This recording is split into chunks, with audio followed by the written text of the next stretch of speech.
தெரியும் ஏன் நான் தர்மத்தை பற்றி அவ்வளோ வலிமையாக பேசுகிறேன், ஏன் தர்மத்தை பண்ணுங்கன்னு சொல்கிறேன் அப்படின்றது உங்களுக்கு புரியுன்றதுக்காக தான் இதை பற்றி பேசுகிறேன். போன வாரம் அவங்க பொண்ணுக்கு நிச்சயதார்த்தத்துக்கு நோட்டீஸ் வைக்கிறதுக்கு போனாங்க. அந்த நோட்டீஸ் வைக்க போய் அவங்க வரும்போது 100 feet 100 அடி ரோட்டில் ஒரு ஆக்சிடெண்ட் ஆச்சு. ஆக்சிடெண்ட் எப்படி ஆச்சு, அவர் வீட்டுக்காரும் அந்த அம்மாவும் பின்னாடி உட்காந்து போகிறாங்க. அவர் வீட்டுக்காரர் வண்டி ஓட்டி போகிறார். இன்னொரு பையன் எத்தனை வந்து பைக் ஓவர் ஸ்பீடில் அடித்தான். அடித்த உடனே அவருக்கு ஒன்றுமே ஆகலை, அந்த பையனுக்கு ஒன்றும் ஆகலை. ஆனால் இந்த அம்மாவுக்கு கீழே 5 பல் உடஞ்சி இங்கே மேலே குத்திக்கின்னு வெளியே வந்துடுச்சு, உடஞ்சி போச்சு.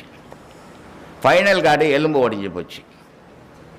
ஆனால் இந்த அம்மா விழும்போது என்ன கத்தின்னு, கடவுளேன்னு கத்தலை, புருஷனேன்னு கத்தலை, பிள்ளைங்களேன்னு கத்தலை, அப்பா என்னை காப்பாற்றுப்பான்னு வந்தாங்க. இது எனக்கு 10 மணிக்கு நியூஸ் தெரிஞ்சது. நான் உடனே ஒரு ஆள் அமிச்சேன், என்ன ஏதுன்னு போய் பாருங்கள்.